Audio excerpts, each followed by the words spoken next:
नहीं चलेगी, नहीं चलेगी। अमित शाह तेरी तानाशाही नहीं चलेगी, नहीं चलेगी। अरे नहीं चलेगी, नहीं चलेगी, तानाशाही नहीं चलेगी, अरे नहीं चलेगी, नहीं चलेगी, तानाशाही नहीं चलेगी। विद्यार्थ्यांच्यावर अमानुष हल्ला करणाऱ्या केंद्र सरकारच्या पोलिसांचा धिक्कार। दिल्लीतील विद्यार्थी मारहाण प्रकरण, ईश्वरपुरात विविध आंबेडकरवादी संघटनांचे तीव्र निदर्शने, तहसीलदारांना दिले निवेदन।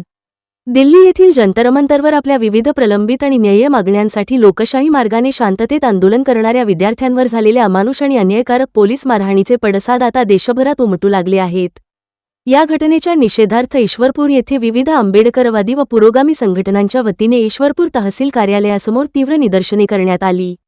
या निदर्शनानंतर आंदोलकांनी तहसीलदार यांना निवेदन सादर करून दिल्लीतील आंदोलक विद्यार्थ्यांच्या मागण्यांकडे केंद्र सरकारने तातडीने लक्ष देऊन त्यांना न्याय द्यावा अशी ठाम मागणी केली।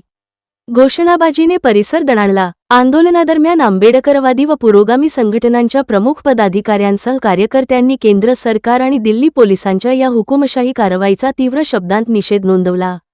विद्यार्थ्यांवरील अन्याय सहन करणार नाही, अमानुष मारहाण करणाऱ्या दोषींवर तत्काळ कारवाई झालीच पाहिजे अशा आक्रमक घोषणांनी संपूर्ण तहसील कार्यालय परिसर दणाणून गेला होता। तीव्र आंदोलनाचा इशारा। यावेळी उपस्थित विविध संघटनांच्या पदाधिकाऱ्यांनी आपल्या भावना व्यक्त करताना सांगितले की लोकशाहीत शांततेच्या मार्गाने आंदोलन करण्याचा हक्क प्रत्येकाला आहे, मात्र विद्यार्थ्यांचे न्याय्य हक्क चिरडण्यासाठी त्यांच्यावर अशा प्रकारे अमानुष बळाचा वापर करणे अत्यंत संतापजनक आहे।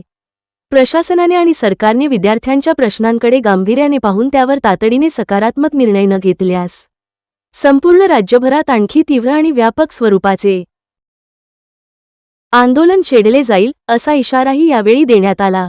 या निदर्शनामध्ये तालुक्यातील विविध आंबेडकरवादी आणि पुरोगामी संघटनांचे प्रमुख पदाधिकारी, कार्यकर्ते आणि तरुण मोठ्या संख्येने उपस्थित होते। सम्यक महाराष्ट्र न्यूजसाठी मी प्रमोद चिनके। अशाच नवनवीन आणि ताज्या बातम्यांसाठी आमच्या चॅनेलला नक्की लाईक आणि सबस्क्राईब करा। धन्यवाद।